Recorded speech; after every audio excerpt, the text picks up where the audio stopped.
Hello, listeners. This is Lee Price. This is Will Ford from Football 365. And you're listening smartly to At the Bridge Pod, a Chelsea FC podcast, although I would describe it as the Chelsea FC podcast. Magical from Eden Hazard. Kai Havertz in the Champions League final. Ivanovic! In the middle, it's just behind him. But it's tapped in by Hakim Ziyech. Matic with the ball driver. Matic takes the net off. Hat-trick hero.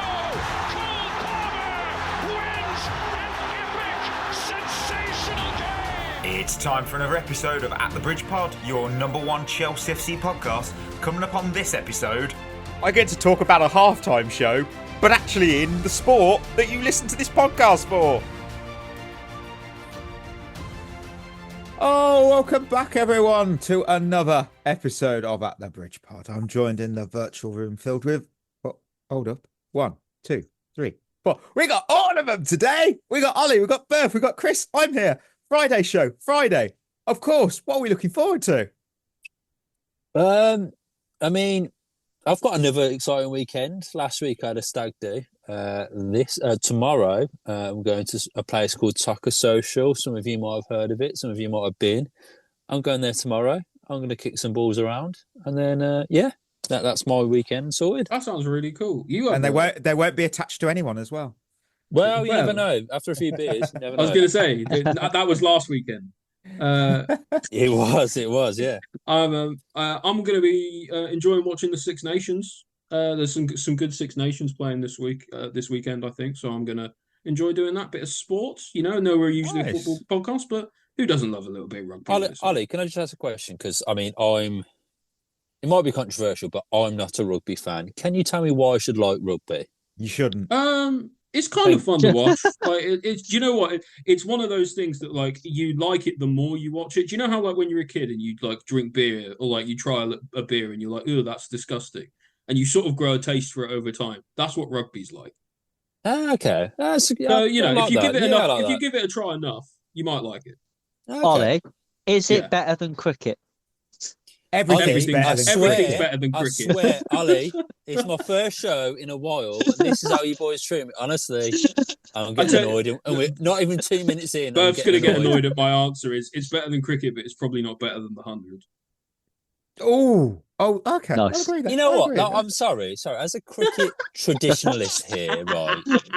That is the most sell-out rubbish answer in the world. If you like cricket, you like all formats of cricket. None of this 100 shit. You like it all. Okay? That's fair because I don't like cricket. But the 100's all. You know what, Ollie? Fact. I don't like it. No, I'm joking. The fun fact here.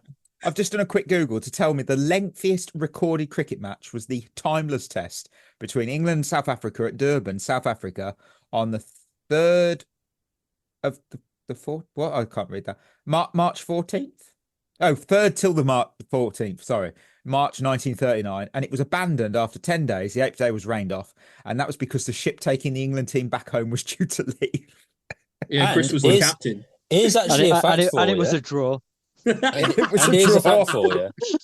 Here's a fact for it. That's why Test matches are now 5 days and not unlimited. So there you go. Thanks that's practically speedy by comparison.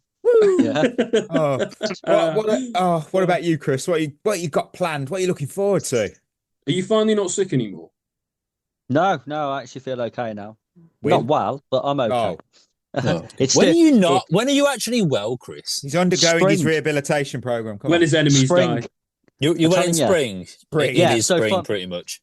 From October till spring, I feel ill all the time. But this weekend it's back to a normal football weekend. Game in the morning, and then back playing on Sunday, which should be a laugh because I haven't played in so long that I don't know whether I know what I'm doing. But we'll see how that goes. Have you ever really knew what you was doing, Chris? Let's be honest. No, I'm an instinct buff. I'm an instinct player. You know that. That is actually. I can vouch for that. To be fair, watching Chris play and playing with him for so many years. Yeah. Oh man. I've got some games of the weekend. That's what I've got. I've gone in every week. I do it now. It's a tradition. I forgot who I picked last week. I couldn't give a shit. What have I done for me lately? Last week's irrelevant. So time zones, GMT. That's what it is. And we kick off Saturday, lunchtime treat. Frank Lampard's Coventry. They host Stoke City. Usually that would sound absolute trash and you wouldn't watch it, but it's a perfect chance to see what, Super Frank's football's about.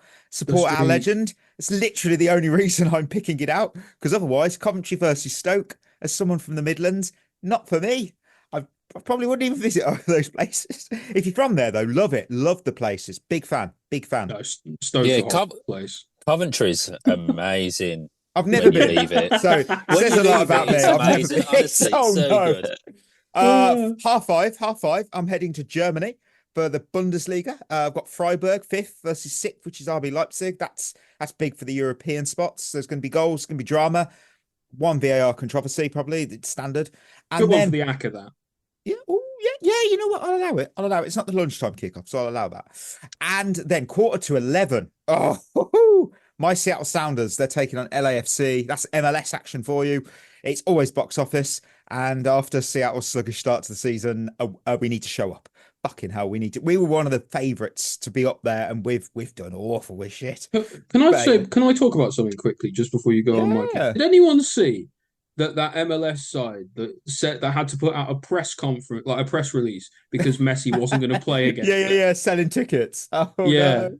Oh my god, embarrassing. That's what that is. Yeah. Game's gone. I don't know if the game's gone. I'm just saying that I think that's really lame. That's why they sold tickets. But it's just what it is, isn't it? It's messy, isn't it? No, just have it be less tickets, or just don't say anything at all, and just have people be duped by then suddenly Messi not being there. It's Where's fine. Messi? Yeah. And rounding it off, 7:45 Sunday. You got Serie A action. You got Juventus 4th versus Atalanta 3rd. Lazio, they're lurking just behind them in 5th. It's big spot for the Champions League spaces. So yeah, there you go. There's a weekend of games for you. And I've got Shevva shoutouts, but they're not quite in the sense that you expect, because none of them are praising us. They're not negative. They're not negative. Don't worry. First of all, it's basically on from avocado situation last week. So Clark said the US, this is about the Audi situation. The US is the second largest market for Audi, with Florida having the most stores. I did not know that. I have always talked about living in Florida. I like Audi. Let's go live in Florida then. Nice. We are on about the supermarket and not the car, aren't we? Yes. We are. Yeah. I understood that my accent was getting mocked then. Yes. This is just off topic. Where do the listeners stand on Lidl, and where can we locate Lidls across the world? That's what I want to know. There's your homework, listener. Please. Yeah. If there isn't a Lidl in your country, where is your closest Lidl? Oh yeah. Tank. Honestly, people skip this bit. Yeah, they do. Yeah. It's fun. I don't know how we finished 17th in Patreon top 100 content. podcasts. Right, so Tank. Yes, we have Audi. Although our avocados are wicked expensive, like $1.25 for just a normal one. Whoa. That does seem bloody hell. Is that expensive? I don't know. I don't buy avocado. Let's ask the posh one. Big spender. Let's ask the posh one at Ollie. Ollie, is that expensive? And row. This is not Audi or avocado related. It's Ben Roberts related though. If you don't know, Ben Roberts, the goalkeeping coach from Brighton, now at us, was in goal for the cup final for Borough when Di Matteo scored that goal. I didn't know that either. It says a lot, doesn't it? Is that true? I mean, I'm not saying the listener's wrong. I'm just saying, is that true? That can't be. I don't easy know, enough to look that's it up, a I great think, fact. wouldn't it? Yeah, it's I'm a great looking it up fact. right now. Let's look. Ben Roberts was in goal. Holy shit. That's mad. Wow. Oh, I didn't know that. Oh, Do you reckon he's had a career. chip on his shoulder all this time? I don't know. His career. Now he wants to ruin it. His career ain't great after Borough. Hartlepool loan. These are all loans, by the way. Wickham, Bradford, Millwall, Luton, Reading, Luton. Ooh, sorry. Sorry, that's an awful career. Yeah, it's awful career. Big fan of Luton, are we, Mikey, or not? No, I'm not knocking Luton. I'm not knocking Luton. I'm just saying. I'll knock Luton. That's all right. If all your career moves are low, he barely plays. He's had like 1 game, 2 games, 10. Basically, why do you think he became a goalkeeping coach? He didn't play enough to be a actual goalkeeper. It says here, however, in 2005, a recurrent back injury forced him to retire from playing at the age of 29. There we go. That's why he retired early. And right, I'll move it. Because before we do head to the news, I've got to plug it. I'm plugging it up until it's obviously going to be the 20th of March, 13 days away. There is an incredible initiative coming up with our partners in Head in the Game, a free 12-week mental fitness football program. It's aimed at improving both mental and physical well-being for men over 18. The first session, yes, it's kicking off in Dartford on Thursday, the 20th of March, 7:30 p.m. at Goals Dartford.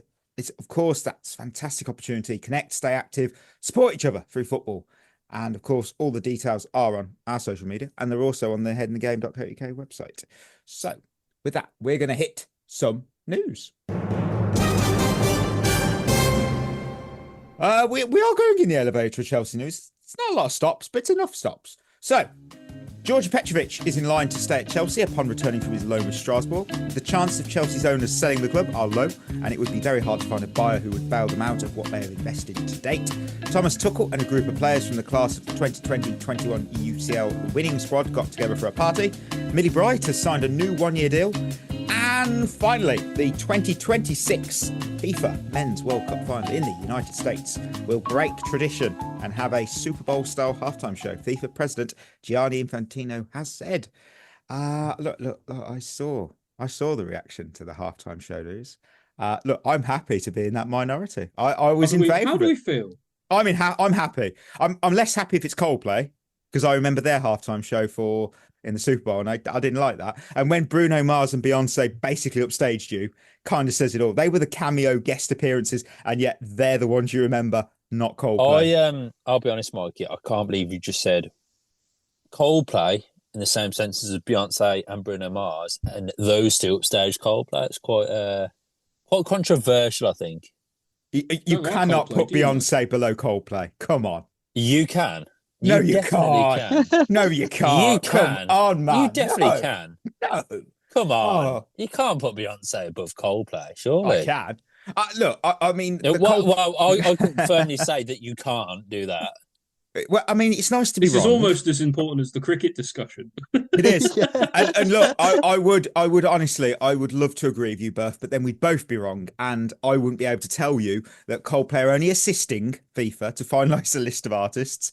I don't think you should go too wild, though, and have a festival lineup, because they only get one song each. Because I think it's going to be a 20-minute, 15-minute thing. Because obviously it's going to be quite a quick turnaround. That is the only thing that I thought was going to be a potential negative. I actually don't mind the concept of it. I know a lot of people are like, oh, the Americanization of our beautiful game, all of that. What are you going to do instead? Stare at like nothing? Yeah, but it's being hosted in the USA. I'm not being funny. There you go. They're allowed to do that. Yeah. Don't they have someone perform at the Champions League final most years now as well? Do they? Usually Pitbull, isn't it? It's normally, hey, if Pitbull was to perform at the FIFA World Cup, I would not be disappointed. He's Mr. Worldwide. Of course he has to be there. No, I would love him to perform. Like, I know Pitbull gets a lot of bad stick, but hey, he puts on a show. I genuinely don't mind a halftime show, as long as it's quick. I don't want the teams to be waiting like half an hour plus, because I think that does change then the game, because if a team has momentum or something and before that, then it shifts it, and like it becomes a little bit different. Like, it's subtle, but I think it has to stay like a similar time. I think the problem that I've got is, and Mike, I know you're a big NFL fan.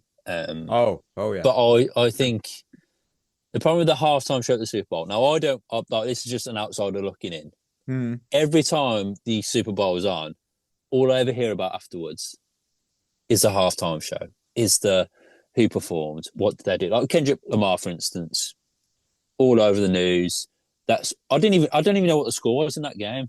And I don't want the halftime show at the World Cup to sort of take away from that. Take away from the actual final, if that makes sense. There's more to the Kendrick Lamar reason that was talked about after. I know what it's talked about a bit more, but equally, like, you got Beyonce, Coldplay. I couldn't tell you who played in those games, but I could tell you who performed in what years, and so I don't want it to overshadow the actual game. That's my one negative. It would be funny. Could you imagine though, like being like 2-0 down at halftime of the Champions League final, and just like the most irritating artist, like Ice Spice or something, comes on and just like absolutely... Coldplay. Yeah, or Coldplay. Nah, Maroon 5. Maroon 5 is worse. Maroon 5. Mikey really hates Coldplay. I don't. I like Coldplay. Yeah. I personally would love it if it was Steps. Oh, fuck no. Steps. Jesus, how old are you? Look, I just say to you, Super Bowl 56, when you had Dr. Dre, Snoop Dogg, Eminem, Mary J. Blige, Kendrick Lamar, and 50 Cent. I thought that was just peak. I love that. Look, there is hang on. Well, go on. I was going to say there's one more thing about the World Cup that we could also get into. They're talking about potentially expanding it to 64 teams. Brilliant. Let's do 195. Every nation on the planet. I agree. Group stage. If you're gonna do it, just get everyone in. Everyone plays home and away. Yeah. How mad would it be to watch like Brazil play like Micronesia in the round of like 58? Whatever. Yeah. Imagine 194 games times 2. Oh, So that's the football coming up. I'll tell you what they should do. there's so I'll much tell you what football. they should do. I've got a great idea. Do like Cancel a Royal Rumble type thing where Yes. England will play a team. Let's say they beat France, and then who comes out next? Oh my God, it's North Macedonia. And then, and just so on and so on. And the last team standing wins. There we go. Until you've got 17 teams playing on the pitch all at once. Chris, No what one do you knows think? what's going on. What do you think? The halftime show, I don't really care because most of the time at halftime I'll go and do something else anyway. So it doesn't make any difference to me whether the show's on or not. You're really happy, aren't you, Chris? You are really happy. Yeah. No, but he's fulfilling his joy. He's going to go make a cup of tea or something. Everyone at home, you might sit and listen to the analysis, but with the state of the pundits on TV these days, you don't. You go and do something else. Yeah, it's true. And then you come back when the second half kicks off. So have a halftime show really doesn't bother me. I don't know how it's going to work in 15 minutes though. Yeah, I don't. I think it's by gonna the have to time be the longer. players have left the pitch, and then I'm assuming they're going to have to set up some sort of stage and pyros and all that sort of jazz, and then the players are coming back out again. Like, it just seems a bit pointless to do it. Like, it works, don't it, in the Super Bowl because their half time is about 6 hours. So I wonder if they could do it where instead of like a stage, they just pull like a big tarp across like the pitch and just have someone use that as like a makeshift thing. Or no stage at all. Just do it on the grass. Fuck it. It usually takes about 10 minutes to set it up and 10 minutes to take it down, roughly. what I used to do the job, so I kind of know. And what would happen as well if it was pissing down a rain? It's probably going to be. No, that's so why you much pick better. an indoor stadium and you have a roof. No, this is what you do. You get in sync or whatever. Then you have the tarp. It pisses it down with rain, and they have to try and do their whole performance without falling over. Okay, I've got one more thing. And I thought because you can tell the news wasn't the biggest on Chelsea, but this is good. It's peak Jose Mourinho. So last weekend, reports had surfaced that Spurs had sent some scouts over to Turkey to watch Fenerbahce, and preferably to watch Fenerbahce defender Yusuf Akizak. After obviously the Spurs hierarchy, they were quite impressed by his recent performances. Now Mourinho, he caught wind of this news and he benched the guy the entire game. I just loved it because that's vintage. You can tell he despises that club so much, and I love him really so does. much. Yeah. They It's sacked so him petty before a 'cause cup final. Come on, They could so easily they've clearly got like the resources to just like watch that performance. watch it on the TV. On TV or on like some kind of scouting platform or something like that. It's so man. needlessly petty. It's it's brilliant. I love it. Right. Is it time for the regular segment? Oh my God. Not again. Yeah. Sources at Chelsea insist on this point. Maresca is untouchable, capital letters. A key part of the project with the club. Very happy to continue with him. No matter what happens in the final months, owners, managers, players, they all trust him. It's very different to Pochettino. How does the managers trust himself? There's only one manager at the club. It's him. He trusts himself. That's good. Oh, well, Also, anyway. What go on. a load of bollocks. Oh, careful. We can't diss Maresca. I found that out today. What? But if he like untouchable's the dumbest word you could use. Because what happens if he loses every game between now and the end of the season 7? He's untouchable, Ali. Come on. Capital But letters. there's clearly there's a line somewhere. No manager is ever line. untouchable. No line. Yeah. We will discuss that further, I'm sure. But we're going to head to the Kingsmeadow corner because Chelsea women, they took on Leicester in the WSL. It was Chelsea 3, Leicester City 1. It was a big win because we dropped points against Brighton. What were your general takeaways from that game? I knew we'd win. Bit disjointed first half, I thought. It was a strange lineup though. Like it seemed like a very unbalanced midfield, which I don't think helped. It's almost like we had too many attacking players on the pitch, I thought, in the first half, and they just sort of ended up getting in each other's way or looking for runs that players wasn't making. Second half was improved. Did enough to win the game. I thought it was slightly better than the Brighton performance, but I do feel as though our performances have been slipping lately, and I just hope the real test is going to be the first big game. The first of the Man City games is going to be the big test. I'm not going to argue, but we're 12 points ahead. They dropped points against West Ham this week. Yeah, that's what I mean. But it's still going to be a big game, isn't it? Like those 4 games are going to be big games, and I think only then. I think if we go into those games and we blow Man City away, then you say that's why we've been sort of coasting through games in first gear. Yeah, but if we struggle to up the intensity in those games and it ends up costing us, I think we'll be looking back at where this run started. It's one of those, isn't it? If it works, it looks great. If it doesn't, you look a bit thick. I think the problem is playing against the teams we've been playing against, especially someone like Leicester. It's kind of approaching not a real game status. So, like, it's it's not a real game. Yeah, exactly. It's hard to. I think it might be hard for this team of killers to actually get fully motivated for games like this because let's be, they just don't have to. I do have positive. I found the second goal was impressive team play. I mean, Hermano, second goal Ramirez was great. Back heel. Oh, Aggie put the ball away. Look, one thing I'll sort of pivot off Chris on.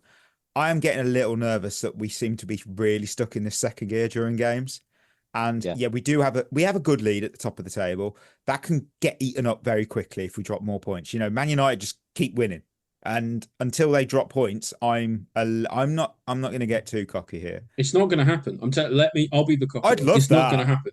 We're going to finish the season unbeaten again. Berth, we finishing the season unbeaten?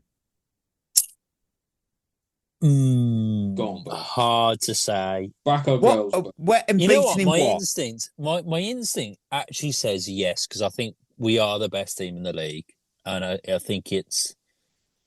I think if we don't, it will be our fault. Yeah, that shows you how it works. I think. Yeah, well, yeah, true. Well, I mean, no team will be better than us as well. Yeah, I don't think we'll lose more than one game, and that's a biscuit bet for me this season. Ooh. I don't think we're going to lose more than one game. No, I agree. I think we'll lose one though. I do think we'll lose. Do you think it'll be one of the Man City ones or the Man United one? I would. It's not the Champions League final. I think Man U personally. Yeah, I think it could. I think it could be Man United. That's I reckon we. If we do lose one, I think it'll be one of the games against Man City because they're just so close together. Yeah. Another positive I want to point out, Erin Cuthbert, she came on for the final 20 minutes and it instantly reminds everyone why she's one of the hardest working, one of the most clutch players in the women's game. Just look, we gave Millie Bright a new deal, fully deserved, captain, love her. Give Erin a new long-term deal. She's earned it. And if you need proof, here's a fun stat for you. The last 2 times Chelsea dropped points in the WSL, Erin wasn't on the pitch. Coincidence? No. No, she's massive. She's easily the most important midfielder. It's still She's becoming almost like one of those. She's 26 and she's one of the most underrated players in the W. I don't think she gets the credit she deserves. I really don't. She doesn't. She'll be one of them. Amazing. She'll be a little bit like a Michaela Ramirez. She'll get her flowers mostly after she retires. Yeah, I mean, she's insane. She's incredible.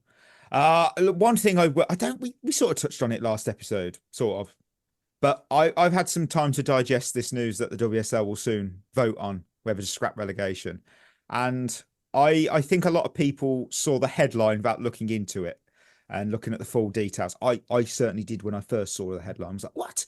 But look, initially I said I was in favour of the proposal, but that's because the article itself does have a strong argument attached. So the plan that they've proposed, it's got to be voted on, is to pause relegation for 4 seasons starting in 26-27. And it's going to be like a structured expansion of both the WSL and the Championship to 16 teams. Then after that period, relegation returns. Look, to me, that's quite sensible because it's not creating a closed shop, which I think people feared when they saw what relegation's going. No, it allows the league to sort of grow in a controlled way. That said, I'd like to say that personally, I want to see the relegation spots increase from 1 to 2 once that is instated. Because for me, I think a 1 relegation space it's just restrictive. And being honest, how many times does the team that gets promoted go straight back down? Quite often in the WSL. I don't whether it'll work. I don't. Chris, you know, you're a man on the know. What do you think? Do you know what?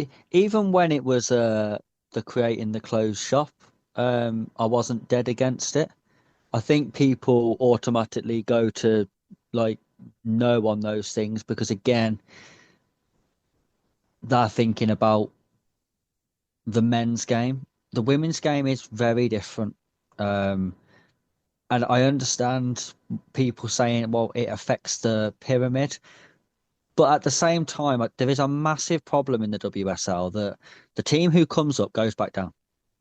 That's just what happens every year. They come up, they go down. They come up, they go down. They come up, they go down. And that happen, and that is a problem. And I think sometimes you're getting teams who are coming up who the club aren't investing the money into the women's game, which is why ultimately they go back down. That's what happened with Reading. They came up, and they invested no money at all into the squad, and they got relegated with a whimper. So I think it could potentially work because the idea is to move to sort of an MLS type model. When I was talking about the closed shop thing, it was to move to an MLS type model where you can get into the league, but you have to buy in. So you have to invest money into the league to get in. And then you have to make a commitment to invest so much money into the team while it's as well, which I don't think would be a bad thing in the women's game. Because you look at Man United, for example, like what's happened with their women's team is ridiculous, and it wouldn't happen if they'd had to pay to play in the league. No, that's because true. Otherwise you just wouldn't be there. So I don't know, it could work, it could not, but I don't think they're wrong for exploring the options. I think they're right to expand it as well. I think that will help give it some more pedigree the more teams that are in it. I do say that the Championship this year, well, obviously, ears on the ground here. Obviously Birmingham City are top, and they've played a game in extra, but there's a lot of investment from their ownership. From obviously local fans that I've spoke to, they've said that team could become something. So again, if they are to become something, that'd be great for the league. Bad for Chelsea because we might have more competition, but good for the competition, I'd say. Yeah, and people said, didn't they, that you look at that and Blues are investing into their women's team, and they look likely to get promoted. And if there was a closed shop, that wouldn't happen, but it would because they'd buy in. They'd already be there because they'd have brought in straight away. So they'd just be doing what they are now in the WSL already. It represents a nice compromise then to like in that way to pause pause it and then let it build up naturally, and then whoever comes up or goes down after that, like you had your chance kind of thing. It's a good it's a good opportunity for some of those smaller teams to really put some money behind their teams. Yeah. I think it's also interesting to see who's on the board at Birmingham City Women. Technical director is Hope Powell, the former England boss. Now, that's a very, very big name in the English side of the women's game. So it's very interesting when you've got such a powerful name already on your board. Right, we've gone from positives to the good old more positives. I promise. So, winners and losers, midweek match report time, because Chelsea took on beautiful, beautiful team, FC Copenhagen, in the Conference League. For the first 45 minutes, Chelsea played pass the parcel with no prize inside, leaving fans questioning their life choices. Cole Palmer tried a Hollywood volley, but the script needed serious rewrites. Then half-time happened. Maresca hit the panic button, made 3 subs, and suddenly Chelsea looked like a team that actually wanted to win. Reece James wasted no time, 47 seconds in, boom, bottom corner. Enzo Fernandez followed suit, slotting home after Tyreek George served up an assist on a silver platter. Just as Chelsea fans dared to relax, Gabriel Pereira's header reminded them that no Blues game is ever stress-free. An hour win, a job half done, and Stamford Bridge now awaits the sequel. Oh, FC Copenhagen 1, Chelsea 2. Winners and losers, and of course we're kicking off with winners, but I want to know, how many have you got? I've got 3. Yeah, I've got 3. 3 and 3. I do have 3 and 3. I do have 3 and 3. And I've got 2 and 3. you know what, Chris? I understand. I'm going to go for your man. I think straight away. I think we will have him. Do we have Enzo Fernandez? Of course We do. Yeah, we do. Yeah. Yeah, look, he's been our best player for some time now, if we're honest. That it's no coincidence that when he came on, we scored twice. Yeah, it's like the Erin Cuthbert factor. Came on, we improved. And plus, I've got to say it, look at the guy's passion. You can't buy that. You can't. I mean, it cost 105 million, so he can buy it. But I just love seeing that about him. I love him. I love a player being passionate. I just love that. That's all I've got to say. It's a very small list of winners. But I was impressed. I love him. I do. The thing is, right, he's the only one you could argue that actually shows that passion. And gives a shit. Yeah, which is bad, really. But, you can knock his football at times and you can be frustrating with him at times, but very much so that he's always passionate. He's never sort of shied away from that. He does love the club and he does love the fans. You can see that. And he's this season, I actually think for the whole of the season, really, he's actually been pretty good. Past couple of games, 3-4 weeks, I reckon he's probably been our best player. Goal last night was fantastic. We passed the ball a lot quicker when he was on the pitch. And with Enzo Fernandez, I think one thing you can't disagree with that. He might give away the ball sometimes, but I think he'd always look to move the ball quick. And for me, that is a big positive. I don't mind if he loses the ball, but if he's looking to be positive with it and looking to move the ball quickly, I don't mind it as much if he loses it. And for me, he's the only one at the minute that can pop the ball off very, very quickly. So, yeah, he has to be a winner for me. Chris. Yeah, same. I think this is the best version of Enzo we've had. Yeah. I think you can take away the goals, and it'd still be the same. I think the big difference in him now is you actually notice him in a game for positive reasons. He's actually having an impact on the game. Like you said, Berth, I think his passing and the way he's transitioning the ball forward has improved a lot. I think we play with a higher intensity when he's on the pitch. I think his off the ball work has improved a lot as well. I don't think he's caught out near as much as he used to be. I think that could be down to playing slightly higher up the pitch. So he's not, really ever in that sort of defensive midfield position where he's been exposed at times. I think over the past sort of month, especially, if not longer, I don't think you can fault him. Ollie? Yeah. Nothing really that these guys haven't said. I think I really like Enzo's intensity. I like it when he comes on the pitch, he seems to show some real leadership. I think that's important in this group because he's one of the only players that really kind of seems to have it, and it shows why he's one of our captains. Yeah. I like the way that we move the ball more when he's in midfield. Up until that point, until he came on the pitch, we weren't really moving the ball very well at all. It was very pedestrian. It was very slow. And he changed the game. And there's not really much more you can say about him at the moment. He's had a lot of criticism on this podcast in the past, but he's reaching the peak of his Chelsea playing career so far. 100%. 100%. Oh, you know what, Berth? I want a winner. Reece James. I like that winner. It was hard to pick winners, let's be honest, this week. But I do like it. I've always liked him in this centre mid role. I think he's technically brilliant.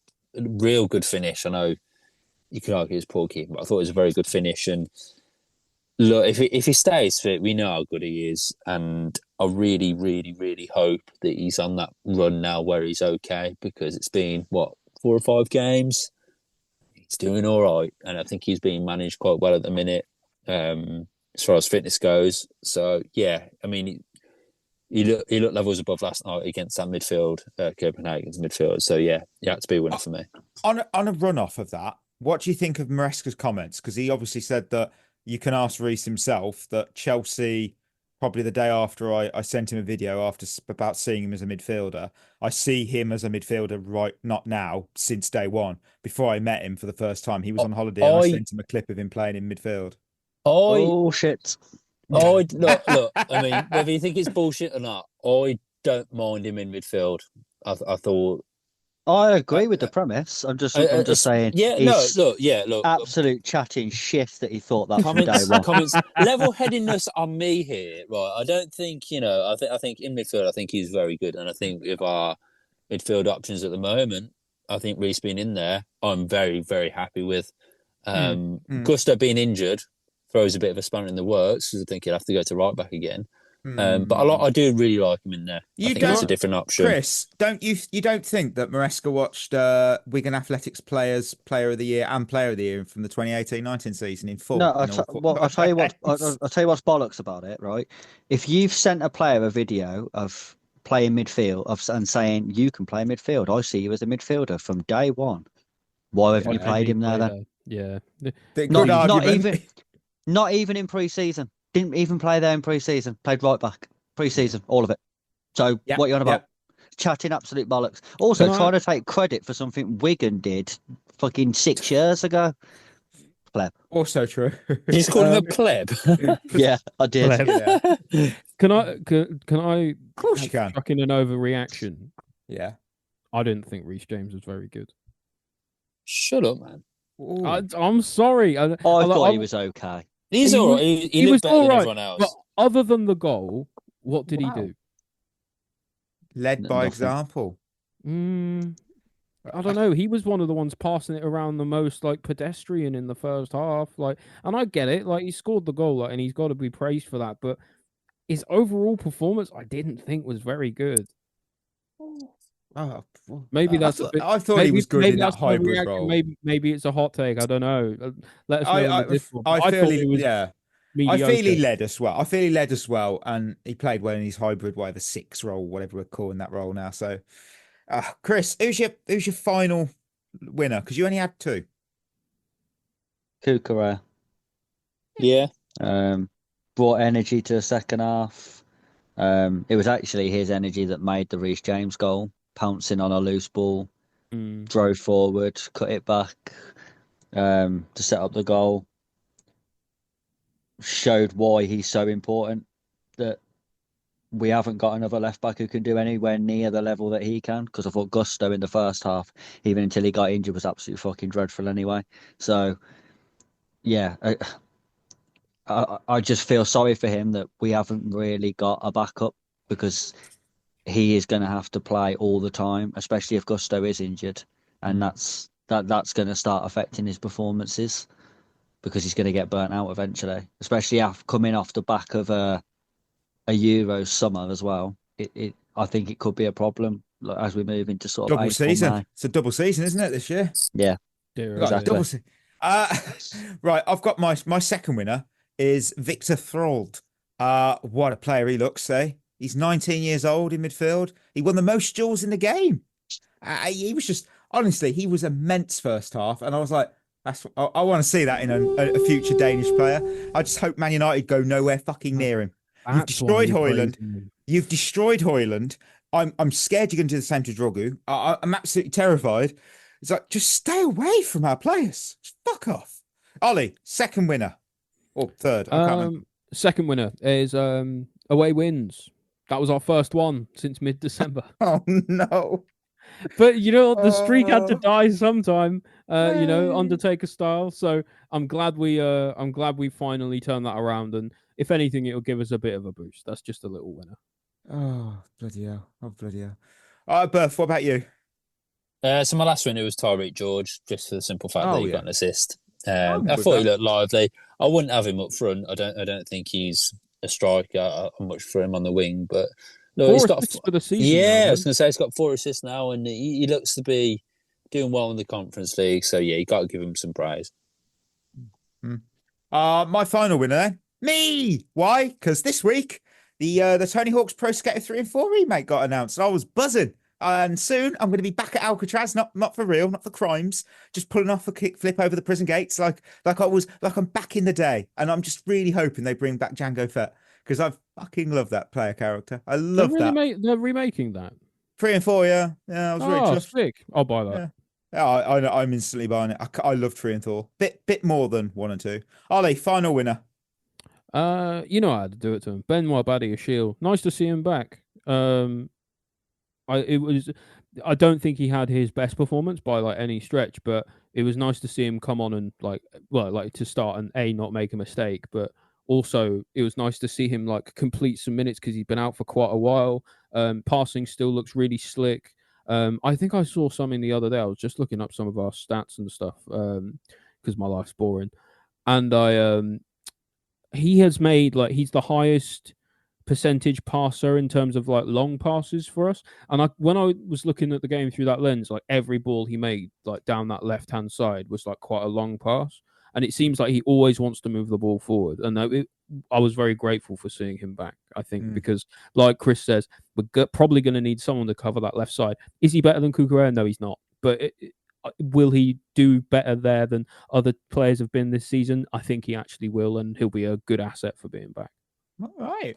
Right. Oh, my word. We have to go to the losers.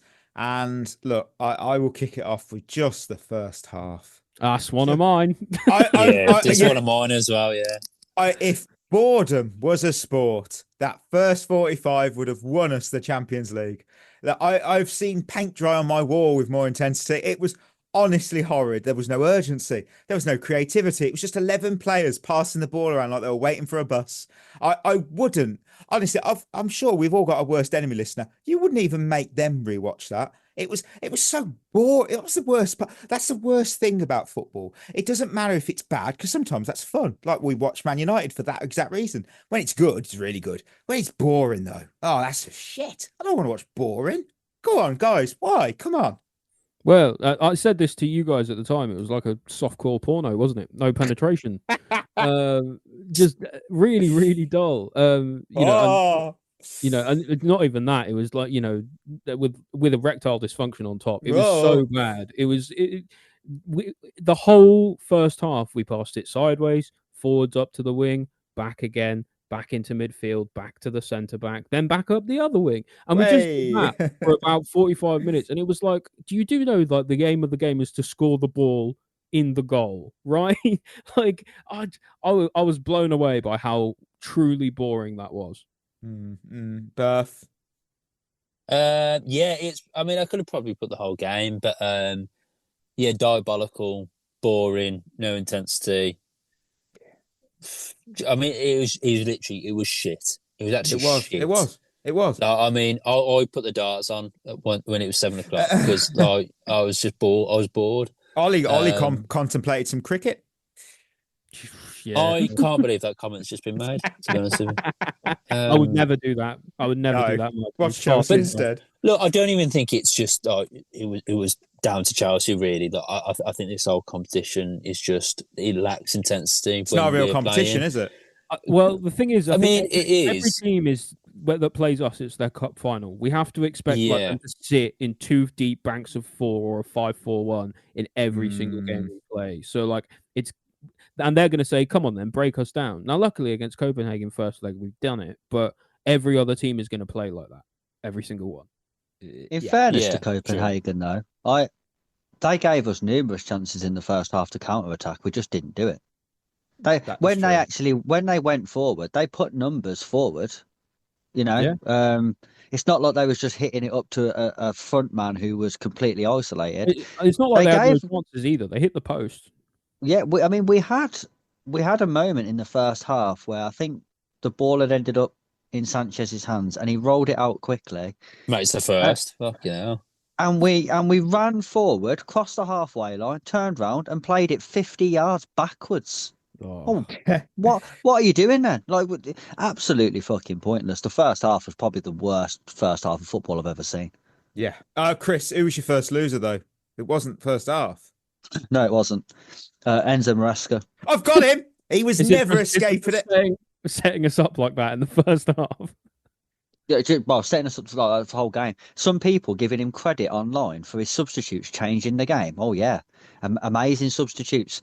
Some pre-planned subs and one that he was enforced. Yeah, wow, what a manager! Fuck me, Jesus Christ. Oh yeah, I imagine a team getting better by bringing on 180 million pounds worth of talent against FC Copenhagen. Jesus, whoa, tactical genius. Fuck honestly, me. And then go on. And then again after the game, again talking utter bollocks and throwing two teenagers under the bus for why we were so shit in the first half. Well, we knew we'd struggle to create chances when we got two 17-year-olds playing. What's that got to do with everyone else? How is that affecting everybody else? How is that affecting Reece James and Caicedo not being able to pass the ball forwards? Or the defenders just knocking it around our own penalty area for 20 minutes? What's that got to do with two 17-year-olds? Bloke's an absolute clown. Honestly, he's an absolute fraud. Do you like him, Chris, or not? Like, I can't stand him. Yeah, tell us how you really feel. Either as a coach or a person. Seems like an absolute fucking bellend. Right, so this calls for overreaction, I think, because I'm doubling down on what my take was, and I said whatever happens by May, Chelsea need to part ways with Enzo Maresca. And look, I'll be interested. There was I'd say 70-30, 60-40 in favour. The people that weren't in favour, bloody hell! I mean, some of those comments were a bit much. What were you doing? Come on, give your head a wobble. But look, it's because this style, people went, oh, yeah, but you were happy when we were winning. It's not so much about that. Listen, the style of football isn't just ineffective. It's mind-numbingly dull. No one is entertained. And I genuinely don't believe it will win any substantial, notice the word, trophy in the game. I don't. And a follower, a very good follower, CFC Yash, said it perfectly. They put to us, when they said he thinks he's Pep Guardiola when he's actually a bold Russell Martin. That's funny. And I sat there and I thought, and true. Wow, that's so right. It is. To be fair, Russell boring. Martin tried to play good football. Should we hire him? Should we bring him in? You know what? The only reason at this point I don't think it makes a difference who you bring in personally, because I don't think the sporting directors would go for anyone who has more experience than Maresca does. So, you're sort of just swapping out like for like in that sense. And the only thing he's now got over anyone who's new is that he's been doing this for a little while now and he knows the players. And a bit like Sarri, whether he could then eventually get it to click, I don't know. But it's not looking good, is it, boys? No, it's not. Berth, who's your... Oh, hang on. Have we all done two losers? I've done one. I've only done one. Berth, who's your second? Please tell me this guy's on everyone else's. Keenan Dewsbury-Hall. He's my final. He's not, but only because I knew everyone else would pick him. Gash. I kind of tried to pick him up and back him as long as possible. He's shit. He is. I'm not even. I genuinely. Look, Chris has watched me play midfield before. I don't think I'm as bad as Keenan Dewsbury-Hall. I don't think I look that much out players in that team. I'm pretty sure he's not even a footballer. I mean, look. No, exactly, and neither am I. And I think I'd do a better job. Well, you man Mark. He failed to man Mark from a set piece. Well, somehow he I don't know about that, to be honest with you. Yeah, but he somehow completely lost his man, who obviously then buried the header. And Dewsbury-Hall, where were you looking? Were you at the ball, the crowd, the meaning of life? It wasn't your defensive assignment. You weren't looking. He was just happy. He was thinking about he's going to collect his paycheck next week. Well, you know what? I'll tell you what, though. What I will say is the bloke next to him isn't getting away with it either. Levi Colwell, you fucking best sort yourself out, my friend. What was Colwell supposed to do there, though? His best. Grow a foot taller. Not get caught under the ball like most centre backs shouldn't do. Like, I guess. But be aware it's of not his his man, surroundings. is it? It's Dewsbury-Hall's man. It's not his man, but he could at least Dewsbury-Hall was sorry, awful. Mark, you carry on. No, he was awful. He missed passes. He was out of possession. He was out absolute of possession. bollocks. out of position. He pressed at the wrong time. And look, I know I sound I'm piling on the guy. It's just look on it. He's just not good enough to play at this level. And the Conference League's bad. That's not a good level to not be able to play at. I was so hyped when we signed him. This all Wow. season. It is March 2025, and I'm still apologising for the Dewsbury-Hall Scout Report episode. Fucking hell! I am so sorry, listener. I am so sorry to the team. I don't know why I thought that was a good idea. I am just really sorry. did insist on that one, didn't you? I really did, and everyone, Chris and you and Bert were like, "Nah," and I'm like, "No, it should be a good idea. It's a great idea." It wasn't. Ollie, who's your second loser? Second loser for me is clean sheets. There was not, because that is a similar thing to what I was saying about the intensity in the first half. Ironically, unlike a porno, we don't get any clean sheets either. Been a lot of porno references in this. Yeah, there's a lot. Yeah, well, that was something I didn't need to hear. That's how bad the game was. Yeah, like I just, again, from a set piece, again letting a silly goal through could have changed the momentum of the game. Obviously, still could impact the whole tie as a whole because we still have to go back to Argaff to play the second leg. Would have been really nice to have a shutout, give them basically no chance, or better yet, at our place, they would have to properly go at us from minute one, and we could hit them on the counter. Now they can play a bit more cagey. It's just one of those examples of like us switching off in the wrong moment that could affect us badly in the long term. And it's what happens when you just can't not let the goals in to save your life. It's poor. Chris, second. I've got a section of Chelsea fans, a very specific section of Chelsea fans. Which section, Chris? Tell us. I'm curious. The ones who called for a possession-based manager in the summer, and now spend the entire time moaning about possession-based football. That wasn't me. I never said that. Oh, we need a possession-based manager. We need a manager who wants to dominate possession, otherwise we'll never be successful. And now they're going, oh, God, this is boring, isn't it? Yeah, yes, it is. Everyone knows that. Even Man City under Pep wasn't good to watch.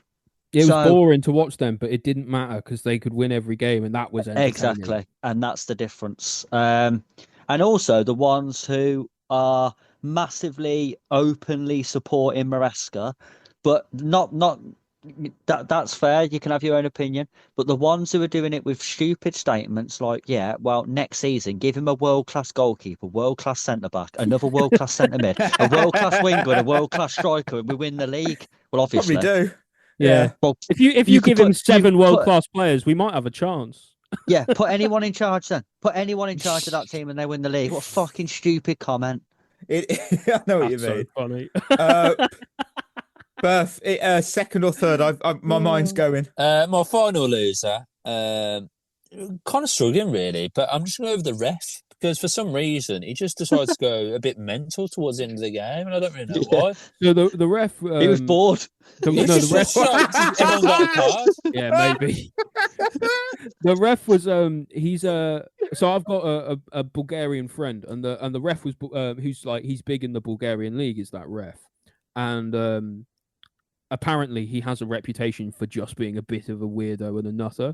So like this sounds like it's not an isolated incident.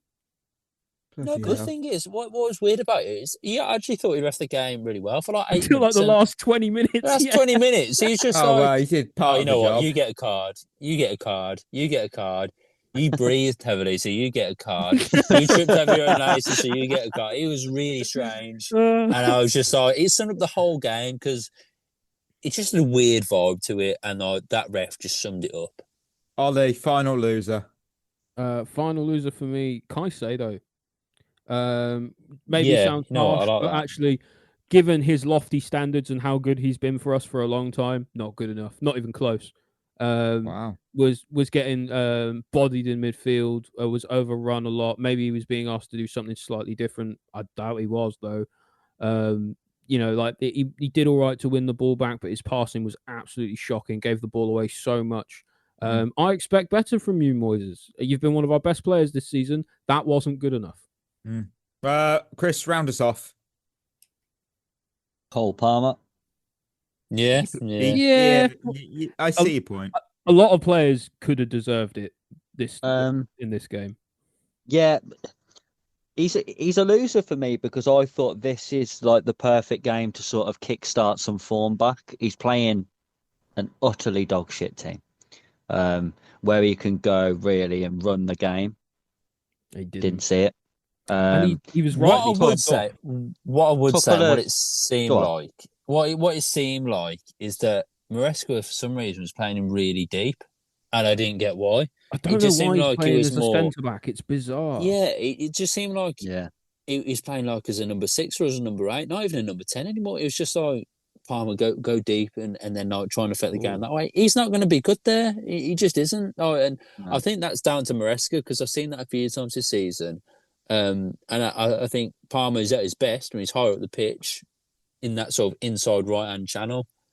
But my concern with Palmer at the moment is his body language and attitude on the pitch is awful. Like, he genuinely looks like a player who doesn't want to be here. Like, honestly, I think he always looks like that, though, to be fair. Yeah, but I think I put it in the group chat. We was like 7 minutes into the game and he'd already thrown his arms up in the air 3 times. Like, we're 7 minutes in and he's moaning already. He just doesn't look happy. Now, that could be down to the fact that he's not in form. It might just be as simple as that. Like, when you're not in form, obviously you're not going to be buzzing about being on the pitch because he's starting to feel that pressure. But for me, it seems like either he thinks now that he's too good for this, which there is an argument for that, or he just absolutely hates playing in this sort of system where he's not allowed to express himself, which could be a reason why he was so willing to leave Man City. Yeah, that's a good point. Pep's very similar. Like, you're not really allowed to express yourself at Man City. You have to fit into the system. Yeah. And now we have Diet Pep. Yeah, Diet and now Pep. we are, and now we're playing that. He just doesn't look happy, and he's a shadow of the player we had last season. Yeah, I guess emojis. I did have sleeping face, and now I've pivoted.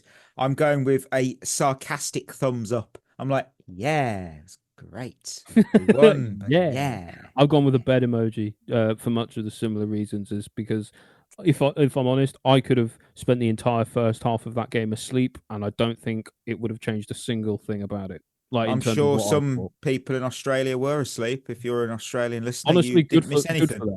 Yeah, you didn't miss anything. You missed nothing. Chris or Berth? Nope, Berth? No, Berth. I've gone for the eyebrow raise emoji because I was like, what's going on here? I didn't really know what was happening for a large part. Yeah. I've gone with the angry face because I have to keep watching this manager every week. Yeah, it's not. I just wish Chris you'd tell us how you'd really feel about Maresca. Maybe next week. Yeah, maybe. We'll wait. So, of course, we get to move to the Lion of the week. Midweek picks, though. Let's have a look what we got. Chris went with Nkunku. Nope. Okay. I went with Palmer. Nope. Ollie went with Palmer. The wheel went with Cucurella. And the wheel is laughing because the wheel has won out of all of us there. Yeah. Man of the match. Is it Reece James or Enzo? He's gone 3 in a row. Yeah, wow. he's been He's dominating now. Bloody hell. Has he won one before? I'm going to check. Generational line of the week run this. He's on 4. He's got 4 in total. He's still got some time to catch Palmer, who's on 6. Hear that, Enzo? You can put that on your CV now. Line 4. Of the week, 3 weeks running. Yeah, not bad. This Sunday, we welcome Leicester City to the Bridge. The scoop. What have I got scoop-wise? I have got that they are currently sitting in 19th. They have a record. Hold up. They have a record of 4 wins, 5 draws, and 18 defeats. What's their recent form, guys? It's no wins, no draws, 5 defeats. Oh, no. No, it's not great. It makes you worry. Now, look, player spotlight. Who should you be keeping an eye on? And look, no one. Nobody. They all suck. Yeah. They all suck. But genuinely, I had to be serious. I'd say Mads Hermansen in goal. That's not being biased. I am a big fan of his. I like him. Bilal El-Khanous, he's another one. But this team just suck. Them two will get moves after the club go down. Simple. They will get moves. I mean, the last time Leicester City beat Chelsea, Yeah, no. Oh, fuck me. I hope not. Leicester City, the last time they beat Chelsea in the Premier League at the Bridge was the 22nd of December 2018. And of course, wouldn't be a preview. I have to tell you what was the UK number 1 hit when this happened. Hang on, let me guess. Was it Shape of You by Ed Sheeran? It wasn't. It was We Built This City by Lad Baby. It was a Christmas number 1. Fair enough. So who could forget that cracker? Yeah. Oh no.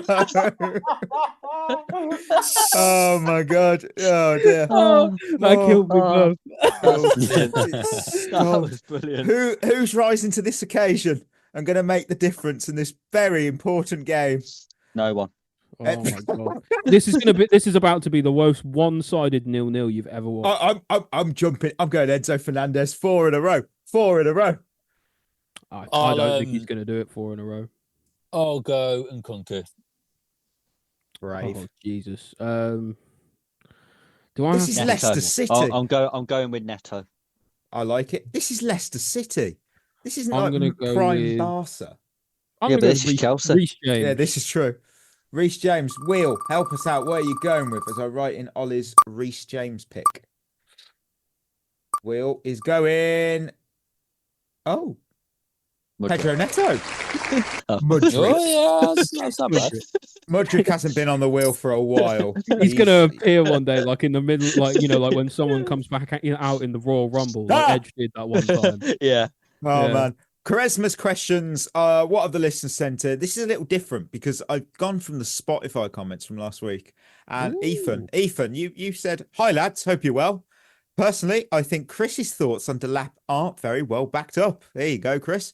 So, and the reason is, Fuck you, Chris. Well, he says how he's Ipswich's best player for scoring 1, but he has scored way more than 1, and there are many better clubs than Ipswich. But Delap has still managed to net a goal, etc. Still love Chris, though. Also, quick question. If you could bring back any Chelsea player from any era, any team, who would it be and why? Chris, do you want to defend your Delap comments? No. He's. I just think he's bang average in a shit team, and it's not hard to stand out in a shit team. Okay. Any player from any era? Fuck, Check. I don't know. Yeah, it's Czech. It's Czech every day of the week. Yeah, but he wouldn't. He didn't like playing out from the back. Doesn't matter. Hazard. Yeah, I'd say Hazard. Let's destroy him and make him a system player. I was going to say Maresca would ruin Hazard in this. Yeah, I'd love that. Let's make Hazard. Hazard wouldn't listen to Maresca. Yeah, he'd go, "Fuck you, mate. I know more." Yeah, Watch and then this. Maresca wouldn't play him. Yeah, that's true. Then he gets sacked though. So happy days. Yeah. JRMT1. Why did Maresca not give Shimmy more minutes? And that would be Shimmy Mueka, as I found out pronouncing today. I think he shit himself. Not Shim. I think Maresca did when we weren't comfortably winning at halftime. And he hooked him as like the scapegoat. I don't think he was great, but at the same time, like I'm like who in their right mind is going to criticize a 17-year-old on their debut? I mean, other than our Maresca. Yeah, that's a standard, isn't it? Yeah. You know, keep going, Shim. You'll get there. Yeah. And you know what? We've got JMC09 said, "Has Enzo Fernandez turned a corner in his Chelsea career, and is he worth the 100 million?" God, that's that really latter bit is hard to answer. I think the question though is, has he turned a corner, or is it like a piece of good form? I feel this is a corner turned, not a roundabout moment where he's just going to, we're back to being shit again. I think he's been good most of the season, and I wouldn't say he's justified his £105 million price tag, but I definitely think he's this is the age-old question, but I do definitely think he's turned a corner. He seems sharper. He seems a lot fitter, and personally, I just think he looks a lot better this season. So, yeah, I think he's definitely turned a corner. Chris, as our relative Enzo convert, what do you think? Well, you'd have to say at the moment it looks like he's turned a corner, and I agree with Beth. I think he has been, and he's been pretty good all season. So, if that continues to May, then maybe he has. Again, I think it's something that would judge more longer term. So, looking into next season, sort of Christmas this year, if his form's continued. Next season is actually the season after next season because this is a 2-season season. Oh yeah, double season. Yeah. But he's closer to justifying his price tag now than he was before. Yeah, Yeah. That wasn't hard though. No. No, it wasn't. What Hannah, we've already answered your about thoughts on RJ in midfield. I mean, if it saves his hamstrings, I suppose it's always good. We don't want him injured again. And Ahmed's Cahill, the idea that we needed our Prem started 11 to beat not a real club is depressing. Shit me, yeah. Copenhagen are a real club. Oh yeah, hang on. I just got sucked into a question then. Yeah, I love Copenhagen. I did warn you about different players, and none of them that I picked out performed. Copenhagen are a real team. Like, you know, they're known. I wouldn't have. Right? They've been in the Champions League before. I wouldn't have picked Victor Fraud as the player to watch. I didn't expect that. I was quite impressed. So he's going to get Copenhagen are the best team we've played in this competition. Well, they've got 2 fixtures left before the title's decided, and they are top of the league. So yeah, that sums up the competition. Though. Did anyone else see that their top scorer is one of their centre backs this season? Amazing. Got like 10 goals. That just wow. We would love that. Imagine that. That means we scored from a set piece. Wow, a corner. Nice. We'd love it. That'd be nice. Oh man. Right, so just one more thing to go, and that is the Lone Army Carousel. Oh yes, you can tell that I did a quick edit there. So Berth is back. He's ready. He is ready for this one. And of course, it's a game of categories. And of course, what's the category? It's Fog on the Tyne is all mine. Because Newcastle United are a Premier League football club. It's true. And they play in Newcastle. But I want you to tell me every player who has scored 20 or more goals for them in the Premier League era. And I can even give you the numbers as well. It's got what player has scored 20 or more goals for them in the Premier League era. Not the Championship, not Division 1, Premier League. So more than 20 in the Prem. Yes. So we will go more than 20 goals for Newcastle in the Prem, right? And there must be about 4 of them. I'll tell you what, there's no player that fitted on the list that has only 20. So there you go. It tells you enough. So you know what? Berth is back. So we'll go Berth, Ollie, Chris, and I'll try and remember that order. So Berth, I would like a name. Well, I'll go for the most obvious one to begin with. Alan Shearer. 148 goals for Newcastle. Is that all? I'll go with Alexander Isak. 48. I like how you do it in alphabetical order. Andy Cole. That's the third one on the list in alphabetical order by first name. Bloody hell. Berth. I will ruin that right now by saying Les Ferdinand. Bollocks, you have 41 goals. I'll continue. Almiron. 23. He's in there. It's just. Shola Amiobi.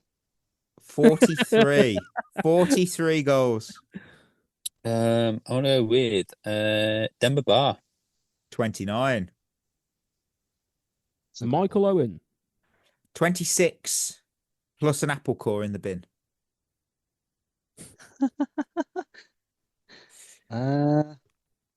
Who else have they had? Tell you what, Mikey, this is still in Yeah, here, mate. I'm going to... Nobby Solano. 37. What a player. Nice. Back to me, yeah? Yeah. Obafemi Martins. Yes! Oh, I'm so glad you said the Seattle legend. I love that guy. Oh, yes. Callum Wilson. Callum Wilson is on there with 47. Martin's got 28. Wilson got 47. I don't know whether it was a bit before his time. Peter Beardsley? Yes, Yeah, 46. 46. Oh, we got 8 names left. I'm going to go with Ayoze Perez. Yes, he was the 4th name in alphabetical order. 33. Papi Cisse. 37. Craig Bellamy. 27. We are down to the final 5. I think this is a bit of an old school one. I'm going to go for... actually, no, I'm going to go play it safe. Joe Linton. 22. Just in. Yeah, he's just in there. I'm going to go with... I'm trying to think of old Newcastle players. For his teammate, Kieran Dyer. Yes, 23. We're down to 3 names. Oh. We we might actually go to the tiebreaker. Maybe. Lauren Robert. Oh, 22. 2 names left. Fucking who? No. The man he knocked out Babiaro, wasn't it? He knocked No out a player. one's. Yeah. Olivia Bernard. Olivia Bernard. Just that's who it was. I'm sorry. It's all right. I'm It's all sorry. right. It's all right. Just don't get it wrong again. I'm going to go for Gary Speed. 29. 1 name left. Oh, I'm never gonna get it, am I? Anthony Gordon. No, Oh, Chris. Close. Got to be close. Chris to equal. Rob Lee. Oh, 34. Oh, no. We have a Fucking full hat. Rob Lee. The man with Come on. 2 first names. Rob and Lee. Yeah. Great player. Right. Great player. Right. So that means that we get He's about as old as my dad. we get to do the tiebreaker. We don't do this often. So, to the nearest number, how many appearances, according to Transfermarkt, did Gary Cahill make for Chelsea across all competitions? So, Berth, what is your number? So he came in 2012, didn't he? Halfway through the season, left in 2018. I'm going to go for 289. Okay. That sounds right. Chris. That was wrong as well. I think it's a bit less. Oh, okay. What did you say, Bev? 289? He said Yeah. 289. I'm going to go 235. Berth, Mm. he made 290 appearances. Oh my One God. off. That is Well done, Berth. insane. Lads, I tell you what. He's done it! Chris, that You didn't is have a over- chance. Oh That's my- unbelievable. For I me, was that so is. expecting Chris to pull the 1 plus 1 out and go 290 or 288. above. Oh. Wow. Berth's Oh, got well. his second win of Well done, the Berth. Lone Army. Well done. I That's- mean, that is That's probably, you know what? I've won a lot in Lone Army. That's probably my favouriteest win. I can still do it. I'm Chris, I've back. got- steaming. it's I'm very back. rare. I have to do a new tiebreaker. And so that'll be another new player. It's always a player. So, I'm yeah. impressed we got all the Newcastle scorers, to be honest. that is Yeah, impressive. to be Fair fair. play to you all. Look, we're at the end of another episode. Before we go, of course, proud to remind you about our partnership with Head in the Game, the mental health charity using football to support wellbeing and community. Check them out, headinthegame.co.uk. Treat yourself well, listener, because we will be back on Monday. We've got winners and losers from Chelsea and Leicester. And that is it. Until next time, that will be us signing off. You've been listening to At The Bridge Pod, a Chelsea FC podcast. Follow us on Twitter and Instagram by searching for At The Bridge Pod. And if you're listening on Apple or Spotify, leaving us a review is always appreciated.